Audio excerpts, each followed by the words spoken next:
Bahwa kegiatan seleksi ini untuk masuk seorang prajurit itu memang tidak ada biaya. Kalaupun toh itu ada indikasi seperti itu segera dilaporkan. Termasuk apabila itu dilakukan oleh oknum militer, anggota itu tentunya laporkan segera ke polisi militer atau ke Koramil atau Kodim terdekat ya, untuk segera diproses. Kita pastikan bahwa untuk kegiatan seleksi itu sampai dengan masuk pendidikan, selesai pendidikan pun sudah tertulis disampaikan di formulir itu juga tidak ada dipungut biaya. Alias gratis gitu begitu. Berarti sepenuhnya gratis sebenarnya. Semuanya.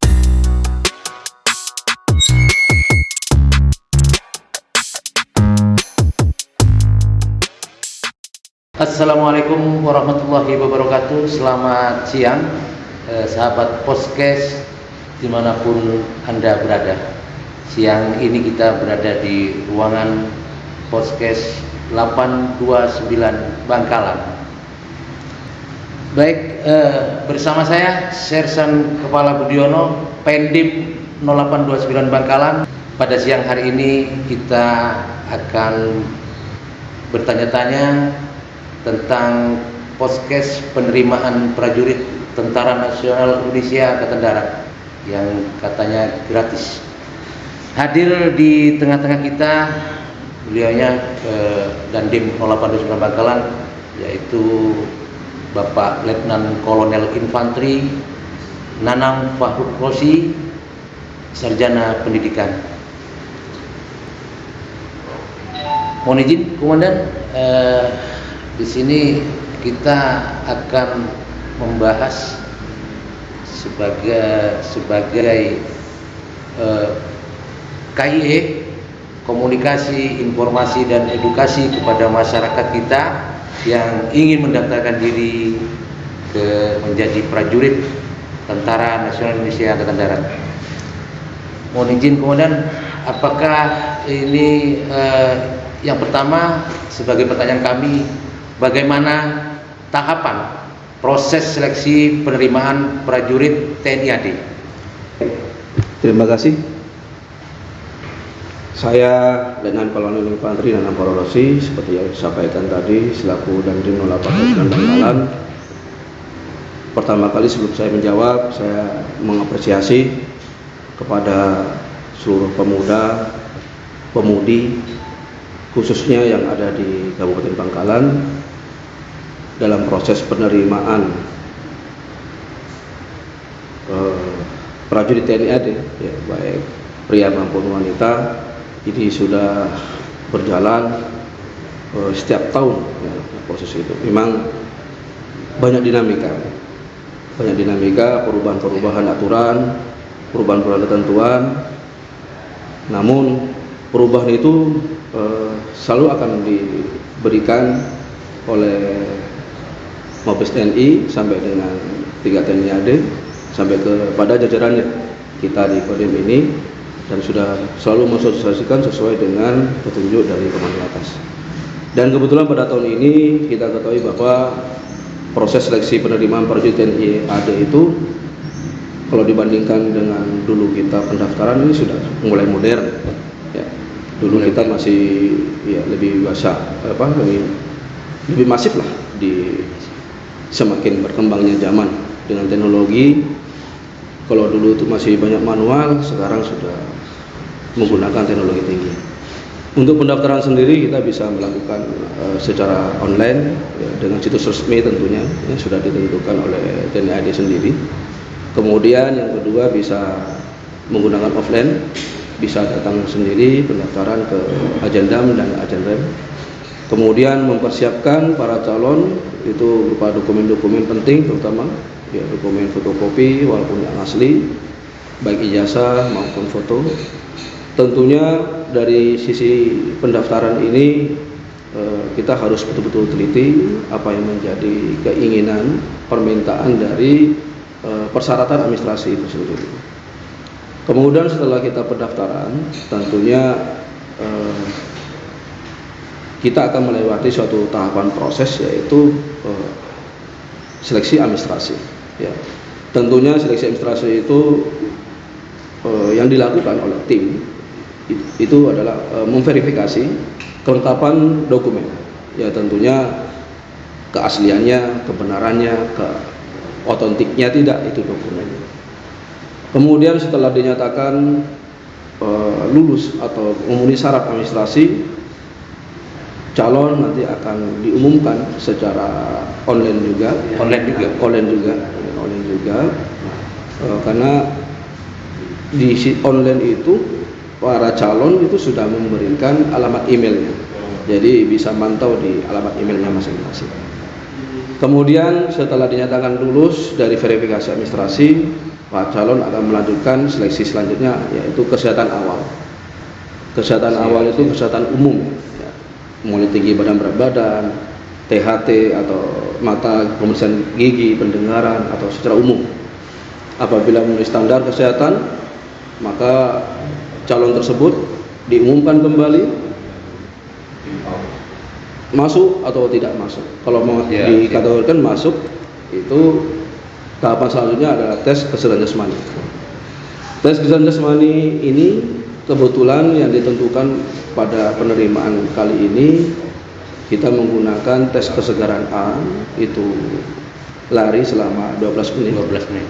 Kemudian tes kesegaran B-nya mulai dari pull up, sit up, push up, kemudian kelincian saturan sampai dengan ketangkasan, yaitu renang gaya dada. Kemudian setelah dinyatakan memenuhi syarat untuk tes selanjutnya, para calon akan melewati tahap seleksi selanjutnya adalah tes psikologi. Tes psikologi ini tentunya untuk mengukur mental, kepribadian, kemudian logika dan cara berpikir calon peserta. Maka di tentara itu kenapa dilaksanakan tes psikologi itu sebenarnya untuk menyaring, ya. Jadi menyaring tingkat bagaimana dia bersosialisasi, bagaimana dia berkepribadian. Karena tes psikologi ini sudah ibaratnya kalau kita menyeleksi manusia itu tidak akan salah, tidak akan luput, karena indikatornya sudah ditentukan. Jadi menentukan sikap karakter orang itu bisa melalui tes psikologi ini. Jadi tidak bisa berbohong sebenarnya. Ya, tidak bisa bersandiwara juga untuk itu.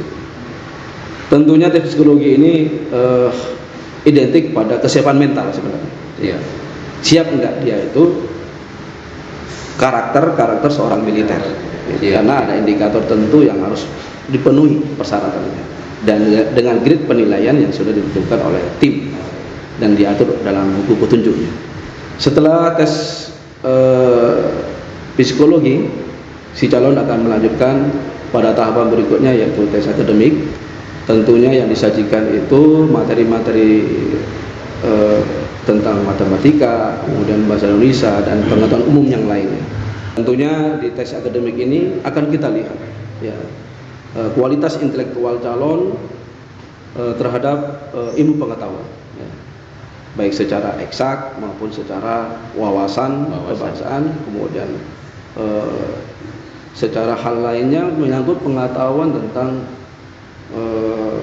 negaranya, kemudian ekonomi, politik, sosial, dan budaya.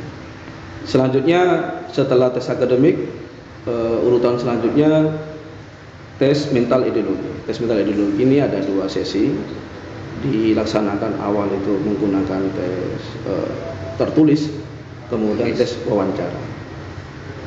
Yang terkait kalau tertulis ini untuk mental ideologi itu menyangkut tentang mental ideologi Pancasila, sejarah perjuangan Indonesia, termasuk wawasan kebangsaan. Setelah tes tertulis, kemudian dilanjutkan dengan tes wawancara. Atau tes lisan. Ya. Itu tentunya tes MI ini para calon akan dihadapkan dengan tim, apa yang dijawab, apa yang sudah tertulis itu akan nanti diinterview oleh tim yang sudah dibentuk. Tujuannya tentunya seleksi mental ideologi ini suatu hal yang penting sih itu adalah menyangkut tentang integritas moral, ya. Kemudian bagaimana membangun kesadaran calon ini yang nantinya di dunia militer itu tentunya dia selaku pelindung rakyat atau pelindung negara. Yang paling penting di MI ini kita akan tahu bahwa seorang militer itu dia harus mempunyai pegangan teguh, tidak terpengaruh oleh paham-paham radikal tentunya. Kemudian ideologi yang bertentangan dengan Pancasila, itu yang paling pokok. Setelah semuanya selesai dilewati, memenuhi syarat, lanjut kepada tes kesehatan lanjutan. Kalau tadi tes kesehatan awal itu hanya masih ada hal bersifat umum, untuk lanjutan ini sudah masuk hal yang spesifik. Ya, mulai ada ronsen di situ, pemeriksaan darah lebih mendalam, lebih mendetail.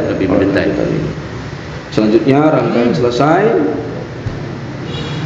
masuk kepada penilaian akhir atau sidang paripurna. Nanti seluruh rangkaian tes itu akan diakumulasi, memenuhi syarat atau tidak. Kemudian ada penilaian tersendiri sesuai dengan standar perankingannya. Dinyatakan lulus di situ sesuai dengan kriteria yang ditentukan dalam bujuk laknya. Kemudian setelah dinyatakan lulus, baru calon berhak untuk melaksanakan pendidikan dasar militer. Hal ini tentunya rangkaian tes itu dibuat, dibentuk, direncanakan untuk memastikan bahwa si calon betul-betul siap sesuai dengan kriteria yang ditentukan sebagai calon prajurit militer TNI AD, baik kriteria fisik, kemudian kriteria mental, termasuk dengan akademiknya. Mungkin itu yang dapat saya jelaskan. Siap. Sangat jelas sekali. Ya, ini yang menarik kemudian dari sekian rumor yang ada berkembang di masyarakat kita, khususnya di Bangkalan ini. Apa benar penerimaan prajurit TNI AD ini sepenuhnya gratis? Ya, tentunya pastinya itu harus kita yakinkan bahwa semua kegiatan mulai dari pendaftaran sampai dengan seleksi itu tidak dipungut biaya spesial pun. Hanya saja tentunya si calon pada saat dia menuju ke tempat tes atau di mana nanti pelaksanaannya, kalau untuk biaya tentunya pasti biaya transportasi. Tapi kalau untuk pelaksanaan seleksi sendiri itu tidak ada spesial pun si calon dipungut biaya. Jadi semuanya tidak ada biaya ibaratnya itu pungutan lah ya untuk selama pelaksanaan seleksi itu sendiri. Mungkin demikian. Karena memang sering kami dengar seperti itu, benar. Jadi ada yang bilang masuk TNI AD ini 100 juta, 200 juta, sebenarnya hoax. Jadi tidak ada, benar-benar gratis. Mohon izin kemudian mungkin bagaimana cara memastikan bahwa calon peserta tidak menjadi korban pungutan liar ataupun penipuan dari oknum-oknum? Ya, tentunya kita harus tahu bahwasanya sudah kita melalui dari situs-situs resmi yang sudah diterbitkan oleh TNI AD sendiri. Di situ sudah dinyatakan jelas, dan kita juga bisa bertanya kepada pihak yang berkompeten di situ. Bisa tanya kepada Kodim, Korem maupun Ajen gitu ya. Tentunya kalau memang ada hal yang janggal di situ, tidak sesuai dengan apa yang menjadi ketentuan, karena TNI AD mengumumkan itu pasti transparan, objektif.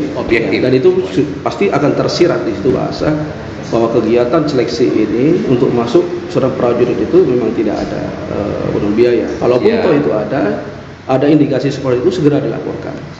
Termasuk apabila itu dilakukan oleh oknum militer, anggota itu tentunya laporkan segera ke polisi militer atau ke Koramil atau Kodim terdekat ya, untuk segera diproses. Kita pastikan bahwa untuk kegiatan seleksi itu sampai dengan masuk pendidikan, selesai pendidikan pun sudah tertulis disampaikan di formulir itu juga tidak ada dipungut biaya.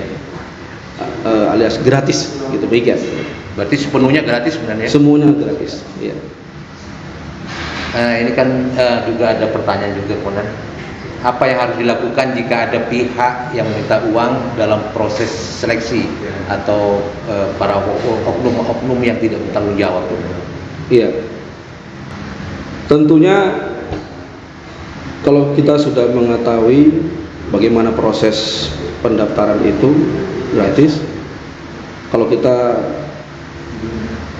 ada kejanggalan seperti itu oleh dilakukan oleh orang terdekat kita mungkin, atau mungkin dari keluarga kita atau orang lain yang baru kita kenal, itu bisa kita melakukan langkah-langkah tandai ya orang tersebut, kemudian tolak ajakannya, kemudian segera laporkan. Ya, terlebih kalau itu dilakukan yang saya sampaikan tadi awal, apalagi dilakukan oleh anggota militer siapapun itu. Karena sekarang ini banyak sekali orang memanfaatkan kesempatan, ya. Kesempatan dalam kesempitan. Kalau istilahnya kita kenal itu memberikan jaminan, padahal itu jaminan palsu. Memberikan harapan. Ya. Seperti yang sekarang ini, padahal tipu-tipu muslihat untuk menuju jalan pintas itu dengan menggunakan uang atau bentuk lainnya, itu salah fatal. Itu jangan mudah percaya. Yakinlah para calon, belajarlah kepada pengalaman sebelumnya, yakini kita sudah siap, sudah dipersiapkan, karena untuk menjadi seorang calon TNI itu dipersiapkan, tidak ada yang instan, dan itu butuh proses.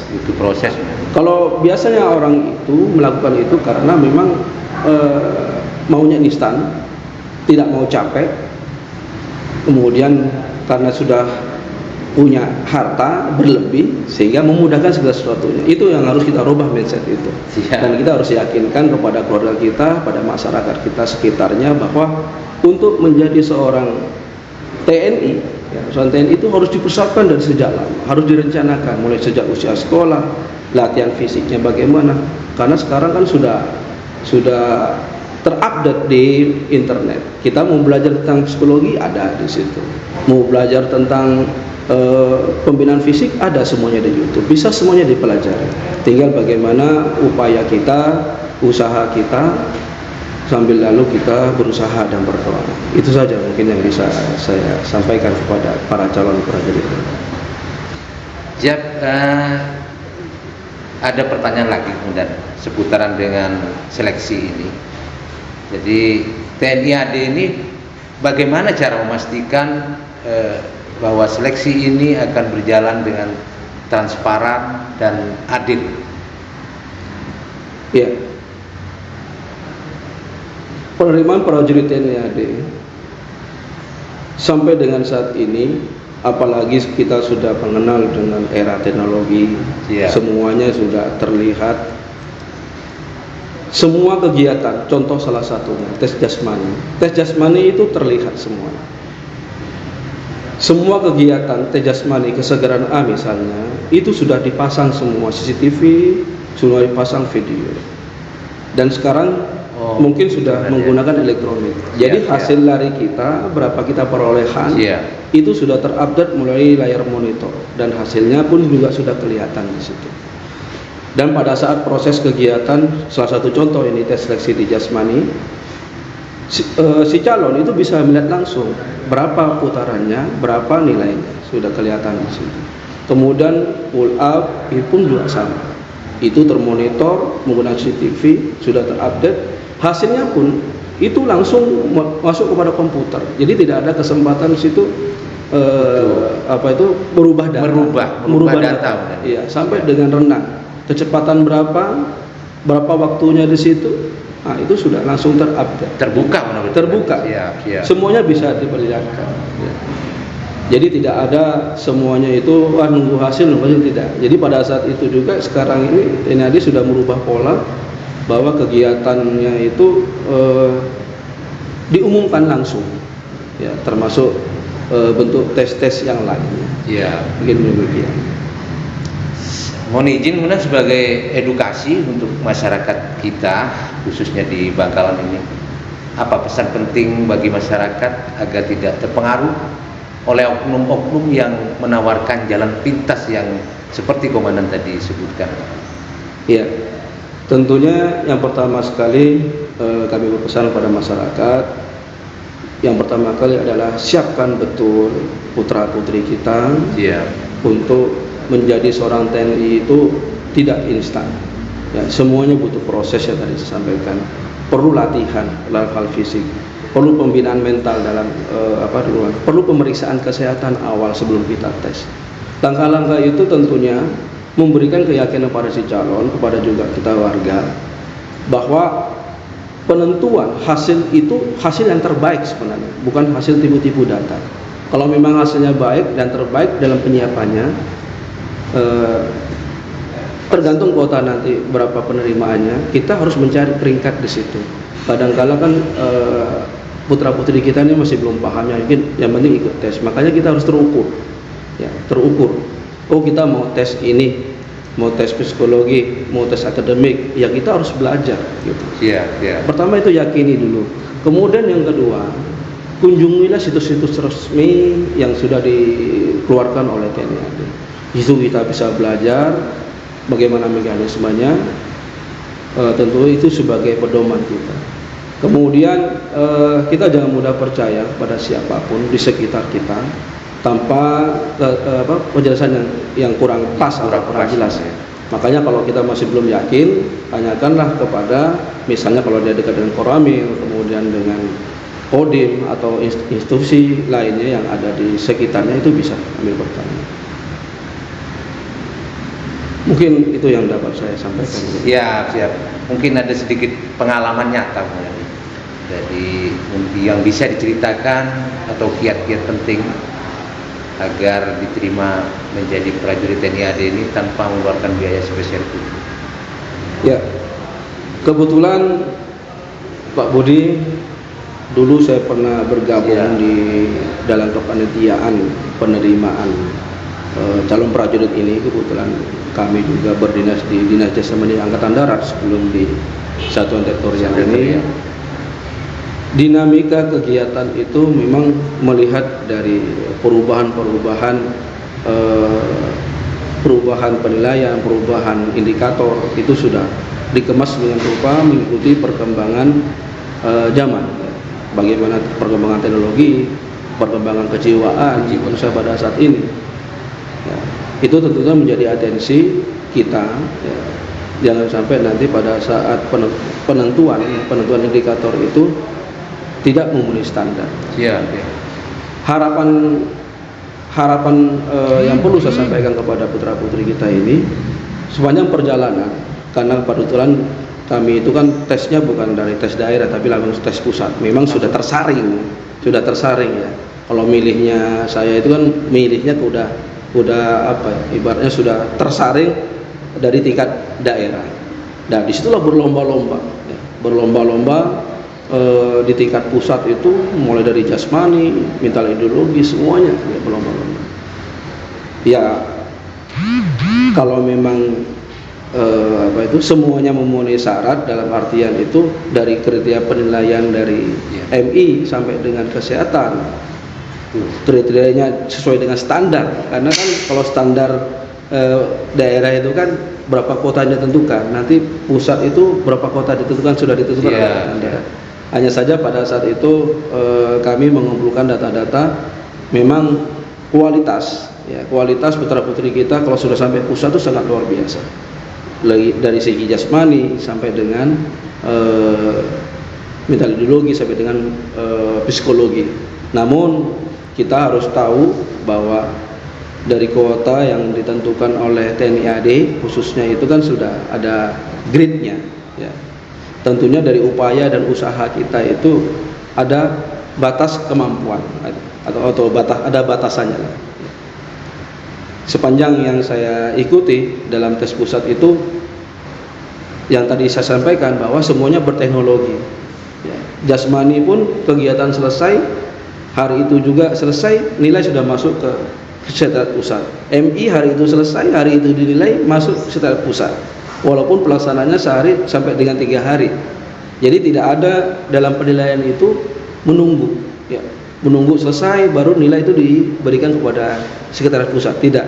Jadi sistemnya yang diatur oleh Angkatan Darat sekarang ini untuk menjaga kualitas ya Siap. kualitasnya dari si calon. Jadi setiap hari selesai, misalnya tes jasmani hari ini, ya hari itu yang dilakukan, hari itu juga nilai itu masuk ke Setpus. Jadi tidak ada kesempatan untuk nilai ini bisa berubah. Bisa dirubah-rubah Iya. kemudian, jadi tetap. Iya, bisa berubah. Makanya betul-betul terproteksi ya dari tim yang sudah dibentuk oleh Angkatan Darat itu yang memang orang-orang yang sudah berkompeten di situ.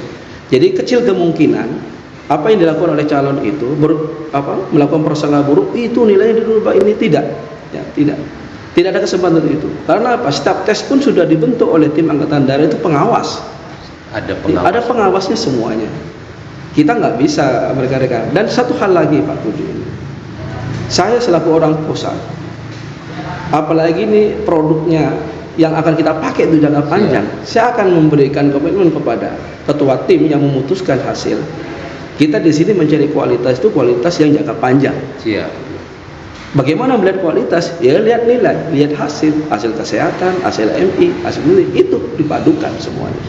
Kita tidak bisa berbohong. Kalau kita berbohong dengan nilai, nanti hasilnya ke depan pasti akan jadi masalah.